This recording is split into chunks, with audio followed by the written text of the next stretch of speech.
So question number 23 करवाता हूँ आपको। 970211 अक्टूबर नंबर 2022। इसमें देख लें जी कि क्या सिचुएशन गिवन है आपको।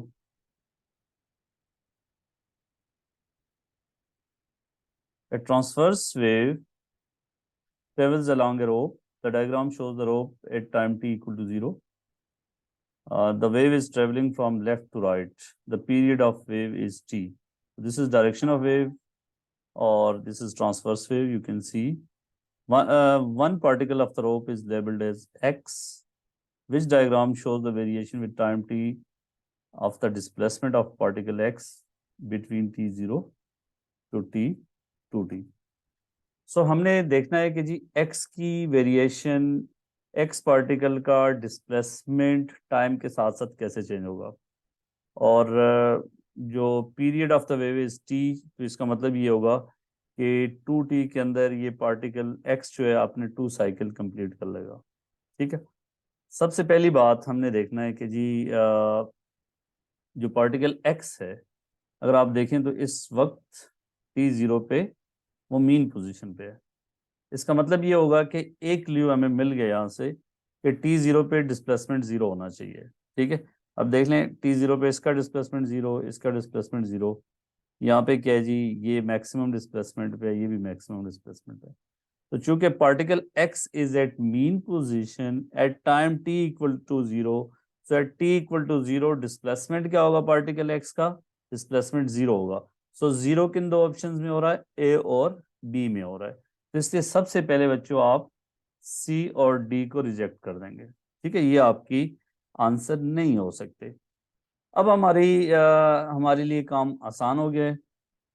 अब हम कैसे डिसाइड करेंगे कि जी ए है या बी है। उसके लिए आपको ये देखना पड़ेगा कि जी पॉइंट एक्स इस टाइम पे जब इसका स्क्रीनशॉट लिया है, इस वक्त ये डाउनवर्ड मूव कर रहा था या अपवर्ड मूव कर रहा था। तो उसके लिए आपको पता है कि जी ये डायरेक्शन ऑफ वेव है। इसका मतलब क्या होगा कि अगर थोड़ी देर बाद इस वेव को ड्रा करना पड़े तो ये कुछ इस तरह क्रस्ट, इसका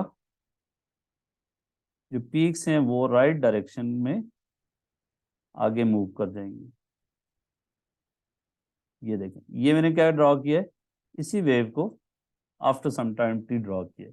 और आप देख लें कि ये पीक यहाँ पे पहुंच गई क्रस्ट, ये पीक यहाँ पे, ये पीक यहाँ पे। तो पार्टिकल, वेव के पार्टिकल जो है मीडियम के, वो तो अपवर्ड, अप और डाउन मूव करते हैं, लेकिन जो डिस्टरबेंस है वो टूवर्ड्स राइट मूव करता है। ठीक है, इसका मतलब क्या हुआ कि पार्टिकल x जो था वो उस वक्त डाउनवर्ड डायरेक्शन में मूव कर रहा था। ये सारे पार्टिकल डाउनवर्ड डायरेक्शन में मूव कर रहे थे। तो पार्टिकल x की डायरेक्शन हमें पता चल गई कि t0 के बाद उसका डिस्प्लेसमेंट डाउनवर्ड डायरेक्शन में इंक्रीज होता जाएगा।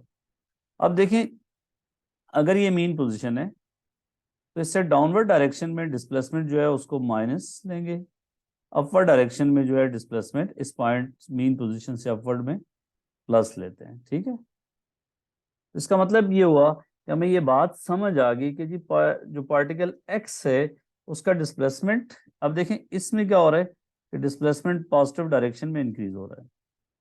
ठीक है, वेयर एज बी में क्या है जी, डिस्प्लेसमेंट डाउन नेगेटिव डायरेक्शन में इंक्रीज हो रहा है।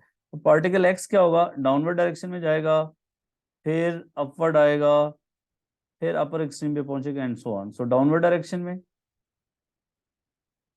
ये, फिर इस तरह, फिर इस तरह। तो आप देख लें कि t इक्वल टू 2t पे इसके 2 साइकिल कंप्लीट हो रहे हैं। दिस इज 1 साइकिल, यहां से लेके यहां तक 1 साइकिल कंप्लीट हो रहा है। अगर क्वेश्चन में ये तो देख लेना कि सारी ऑप्शंस में देखा जाए तो 2t तक 2 ही साइकिल कंप्लीट हो रहे हैं, तो इसलिए ज्यादा इसमें तो हमें सोचने की जरूरत नहीं। ये 1 साइकिल, ये दूसरा साइकिल।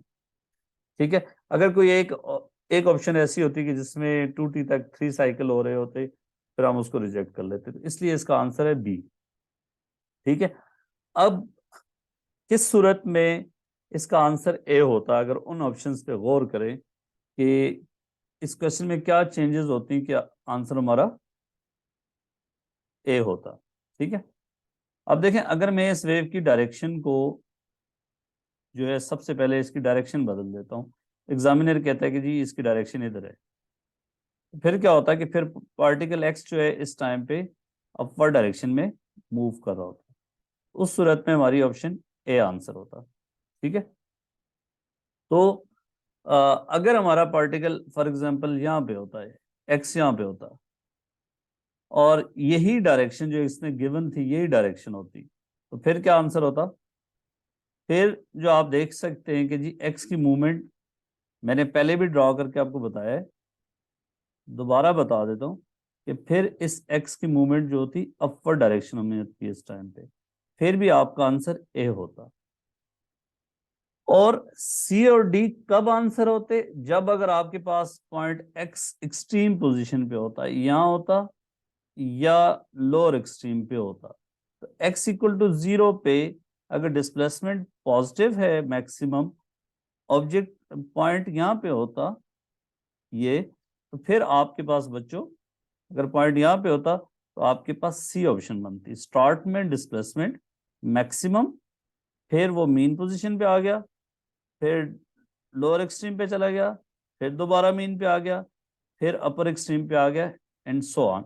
सो एग्जामिनर आपको ये पॉइंट एक्स किसी भी जगह पे दे सकता है, मीन पे भी दे सकता है T0 पे, एक्सट्रीम पे भी दे सकता है, वेव की डायरेक्शन राइट डायरेक्शन में भी हो सकती है, वेव की डायरेक्शन लेफ्ट डायरेक्शन में भी हो सकती है। इसलिए आपने ऑप्शन को याद नहीं करना। तो मेरा जो फोकस है वो यही है कि आपको जो रॉन्ग ऑप्शंस हैं उनको भी बता दूं कि वो किस सिचुएशन में ट्रू हो सकती है।